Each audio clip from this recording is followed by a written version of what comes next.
Oy, bu gece ne kadar zor bir geceydi ya. Gerçi daha zor geceler yaşadığımız oldu da.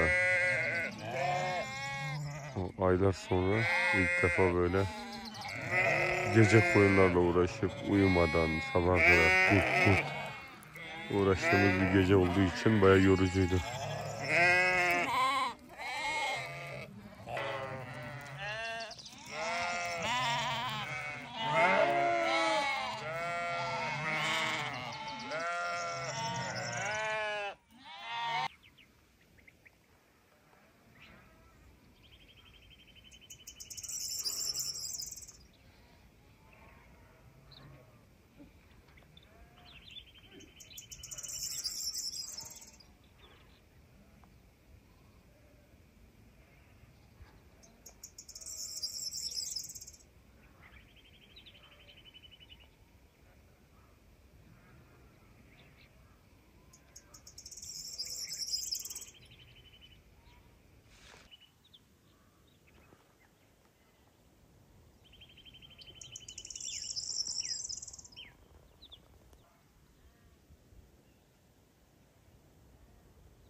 Gece boyu şu arkadan zaten köpekler sürekli havlıyordu.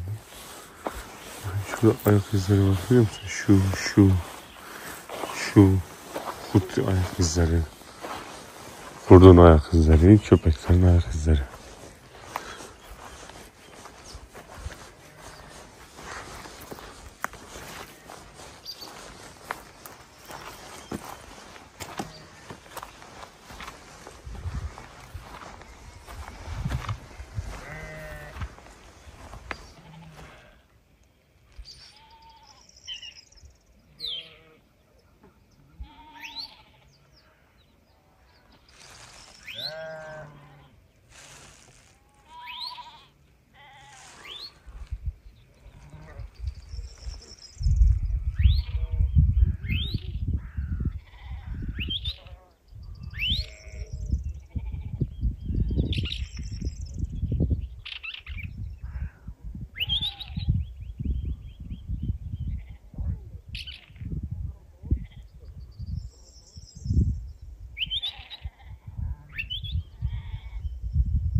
Oho.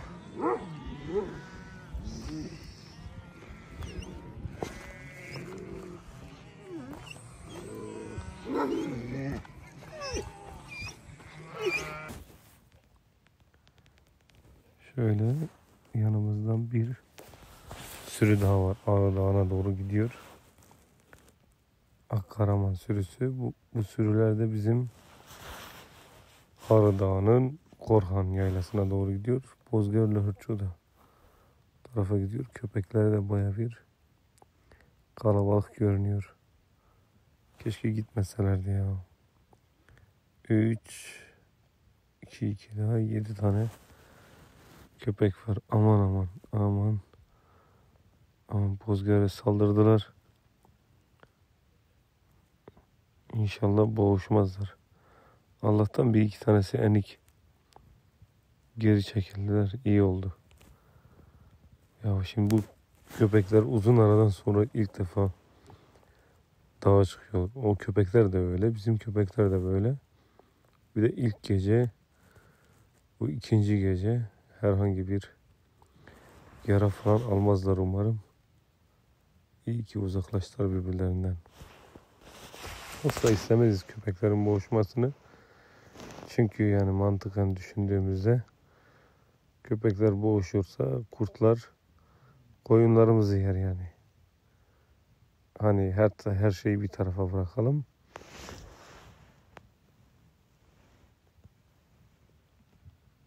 Neyse geri döndüler, iyi oldu.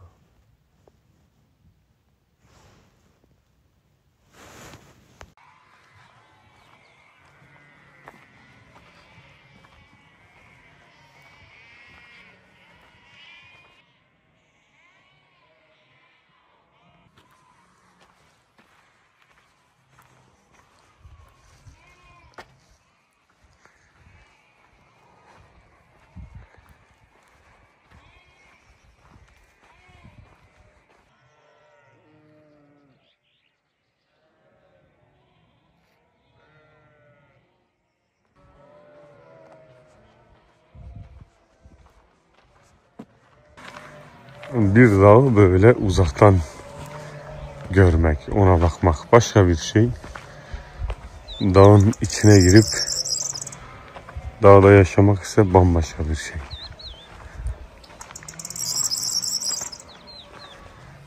Yani insan gelmese buralara nereden bilecek bu kadar sarp olduğunu, kuşlarının böyle öttüğünü.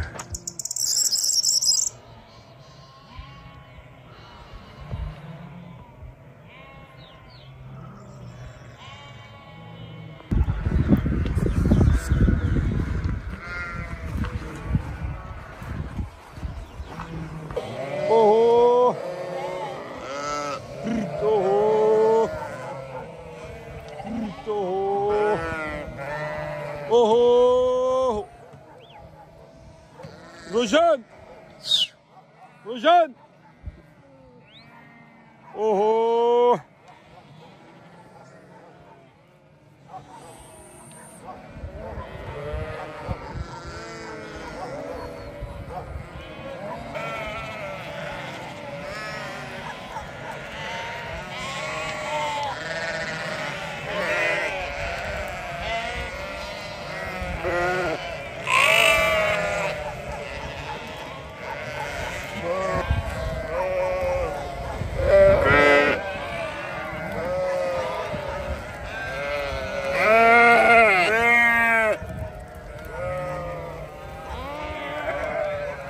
Yani bak, tek başına alıyor gidiyor ya.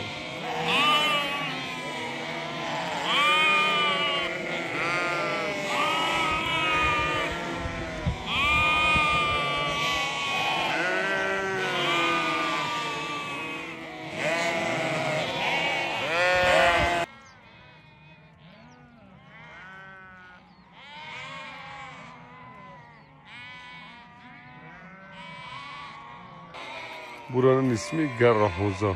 Şu büyük alan. Ger Türkçe'de şey demek, böyle düzlük alan demek yani. Aslında dağların içindeki düzlük alan demek.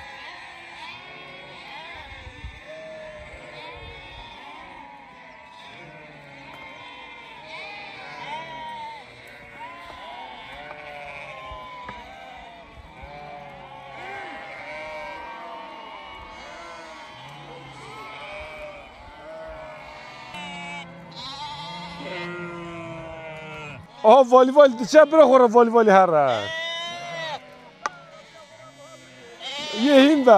Yehim ben. Şimdi bu koyun alışmamış ya meraya. Kuzularla beraber. Böyle birbirinin peşinden sürükleniyor böyle, aslında ayrı ayrı otlasa daha güzel olacaktı. Biz işte bir hata yaptık. Kuzular meraya alıştırmadan direkt meraya çıkardık. Bu çok kötü oldu. Yani kuzularda bakıyorum böyle tek tük ishal olan var. Birkaç gün meraya alışana kadar kuzular biraz zayıflayacaklar. İşte düşünsenize tam gelişim çağındayken bir geri vuruyor. Ondan sonra bir daha toparlanması bayağı bir zaman alıyor. İyi olmadı. Bizim evin önünde yonca var. O da çok fidan midan var içinde. Babama dedim aslında dedim biz salalım böyle kuzuları bir iki üç defa kuzular böyle bir şey olsun böyle bir alışsın en azından böyle tel tel otlara falan. O da dedi yok ya dedi işte ağaçlara zarar veriyorlar fidanlara. Halbuki koyunları bırakıyor normalde içine de. İşte bu büyüklere bir şey anlatamıyorsun. Bazen insan da fazla zorlamak istemiyor. Bir yaştan sonra insan şey olamıyor yani bir zaman sonra artık insan ısrar etmekten de vazgeçiyor yani. Bir şeylerde ısrar etmekten gerçekten vazgeçiyor. Çünkü galiba yorgunluk, yılgınlık geliyor. Ama büyükler de şey yapıyor yani. Onlar da şeylerden vazgeçemiyorlar. Hani o dedik huylarından vazgeçemiyorlar. Ya kuzular mesela nasıl olacak? Şimdi meraya biraz alışmış olsalardı hızlıca hemen burada otlayacaklar, süt içecekler, tavlanacaklardı. Ama şimdi ne oldu? Hem ishal olacaklar, hem hızlıca birkaç gün zayıflayacaklar. Tekrar o ishal süreci bitecek. Ondan sonra yeniden alışacaklar falan filan. Bir iş yani.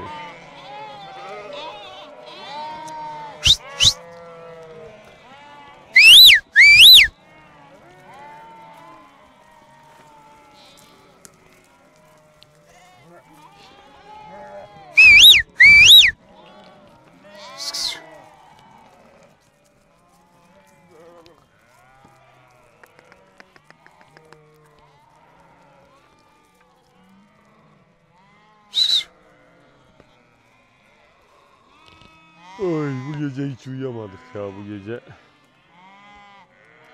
Böyle az birkaç saat uyumuşuz, uyumamışız. Gerçekten baktım. Ahmet amca da hep uyanıktı. Koyunlar durmuyor çünkü. Bir de orada sıra bir toz vardı orada. Koyunu orada yatırmıştık. O toz var ya dişlerimizin arasına küçük küçük kum taneleri girmiş. Hala bahsedince bile bir tuhaf oluyorum. Sabahta bizim Rojan bir çay demlemiş. İnanılmaz bir çay yani. Dünyada böyle bir çay bulamazsınız. Bir yudum içmemle mideme ağrılar girmesi aynı anda oldu yani. Hiç birkaç saniye bile araya girmedi. Çok aşırı demli bir de böyle acı bir tadı var. Çok rahatsız etti bizi.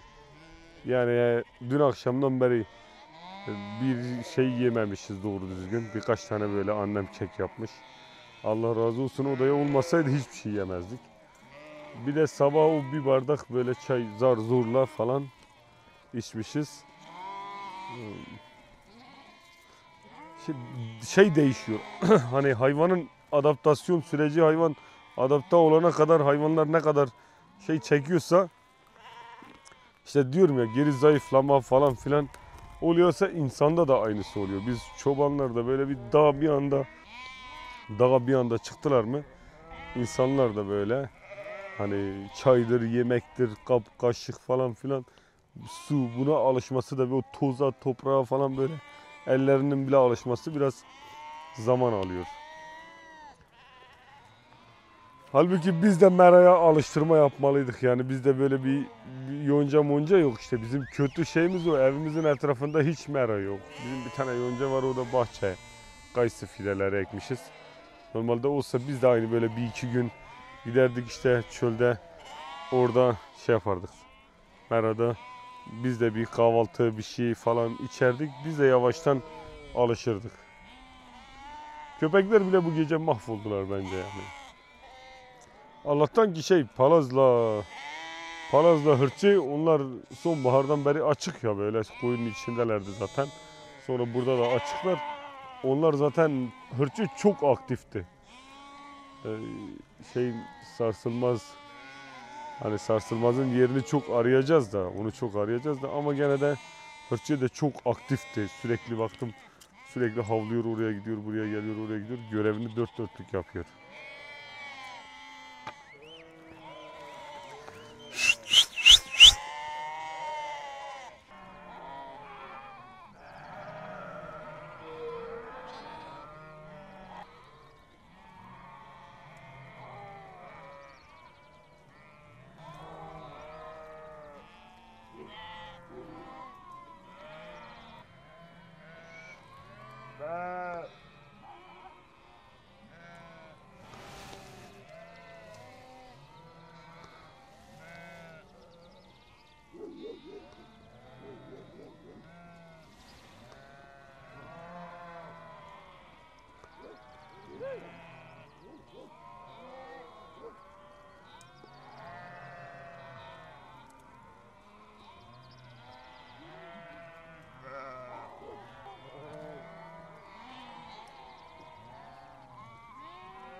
Bayramdan sonra bütün sürüler Ağrı Dağı'na doğru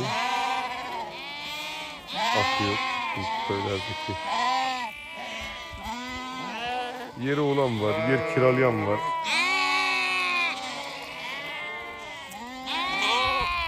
Bizlere doğru geldiler.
Davranışlar aynı kurtların davranışları. O köpekler şurada ilerleyen bir sürü var. O sürünün köpekleri. Onlar da yeni böyle dağa çıkıyorlar. Kanları böyle hızlı akıyor. Mecbur böyle bir saldırıyorlar. Ama insan müdahalesi olmadı mı işte hayvanlar öyle iki grup halinde bir karşılaşıyorlar. Sonra bir hırlaşsalar da herkes sonra yoluna bakıyor.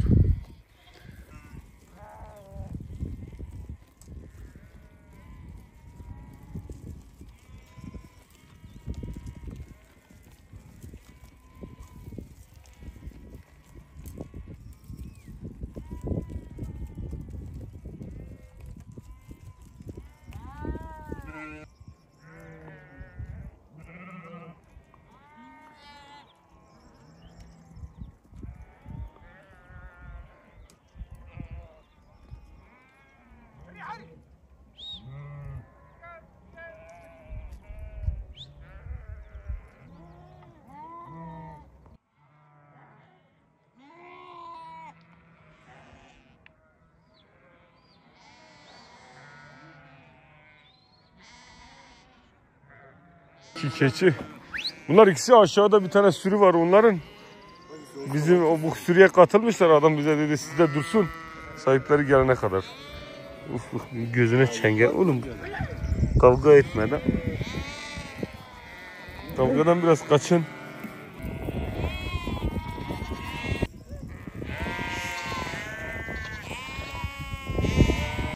Köpeklerin yaptığı bu davranış birbirlerine karşı grup halinde yaptıkları, sergiledikleri bu davranışın temelinde sahiplenme yatıyor yani. Mesela kurtlar nasıl bir bölgeyi sahiplenirler, başka kurtların o bölgeye hani saldırmasını falan, o bölgeye yerleşmesini engellemek için ölümüne onlarla kavga ederler. Ya bölgelerini kururlar ya da bölgelerini kaybederler. Başka seçenekleri yoktur. Köpeklerde de işte bu davranış tipi var. Bir bölgede hakimiyet kurma, en azından kendi sürüsünü, kendi alanını koruma güdüleri var. Bu içgüdü oradan geliyor, bu davranışın sebebi. Bu tamamen doğal bir süreç yani aslında.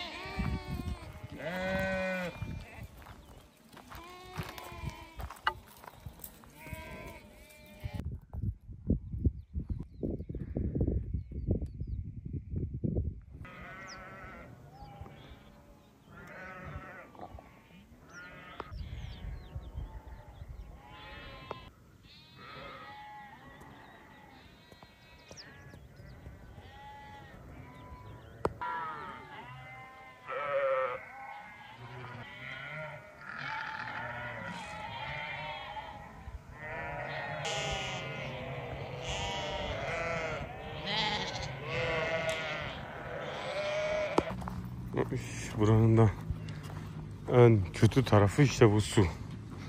Su yok. Arabayla falan su geliyor. Su yüzünden çok ottan da mahrum kalıyor koyunlar.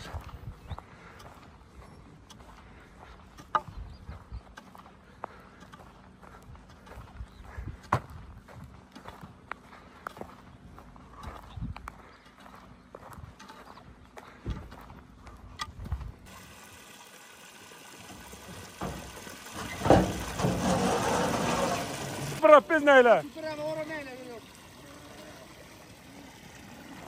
Ne.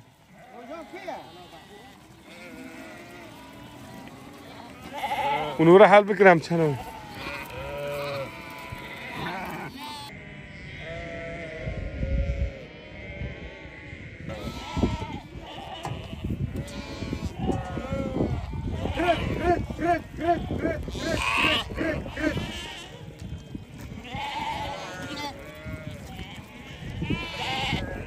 Tamam.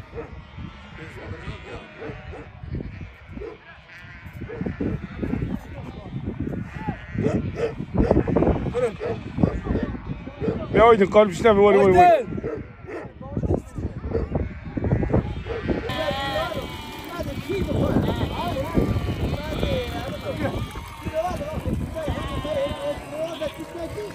Gör. Haydi. Darpaz haydi. Haydi darpaz. Haydi.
Rüzgarın ayağına bakmalıyım.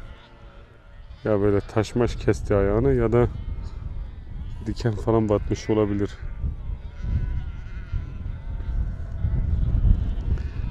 Bunlar Cemal dayının köpekleri. Onun getirdiği dişi. Ondan sonra arkadaki hırçıyı uzatan hırçı. Pozger. Cemal dayının bir tane meşhur köpeği daha var. Şu arada.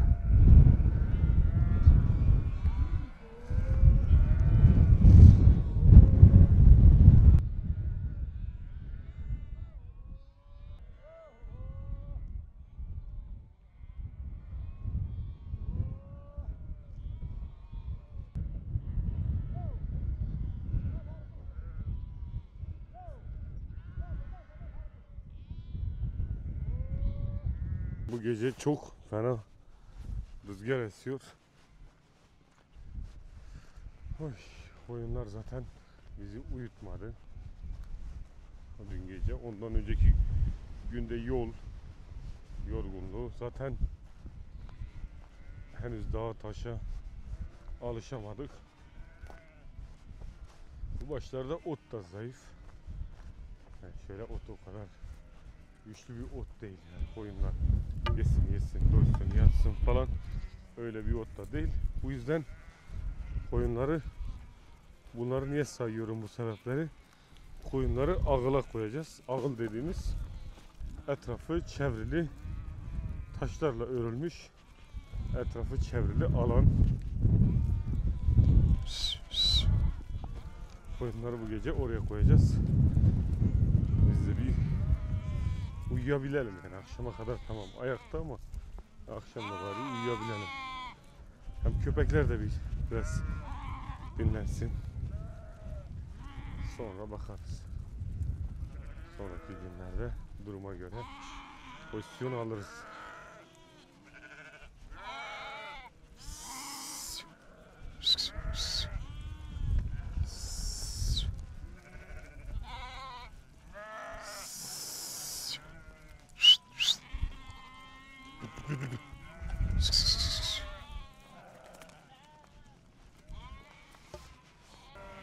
Ama oğlan teri bükər.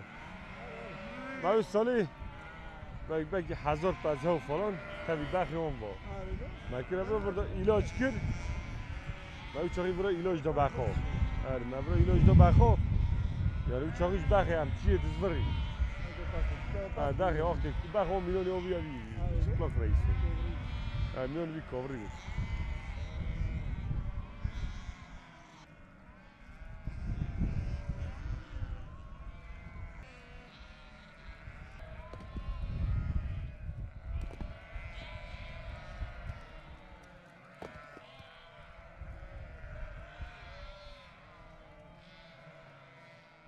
Am derya çekiniyorum, am derya brandaki koşki.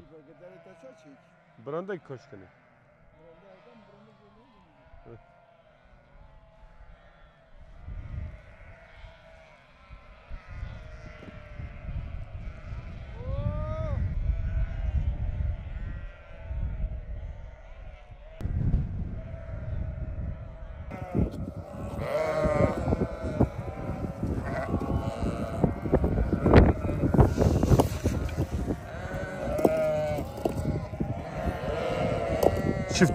Çift duvar yap, sağlam olsun.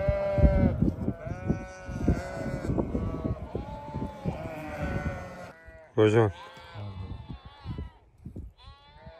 Kalk köpeklerin ekmeğini ver hadi canım hadi. Yarın nasıl olsa gideceksin. Bugün sana ne kadar eziyet etsek kârdır yanımızda.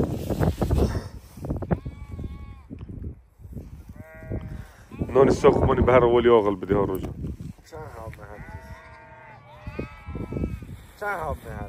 Yani 2 tane 3 tane ver yesin. Yiyebildikleri kadar ver. Poşeti komple götür. Bak bozgavur 2. Hırçı 3. Hırçı 3. Palaz 2. Zaten 4 taneler. Oldu 8 tane. 8 tane bir tane oldu. 10 tane ekmek. Bu gece rahat uyuruz. Ne yapıyor Ahmet? Alarm sopalı. Valla ben de. Hadi girelim. Ha?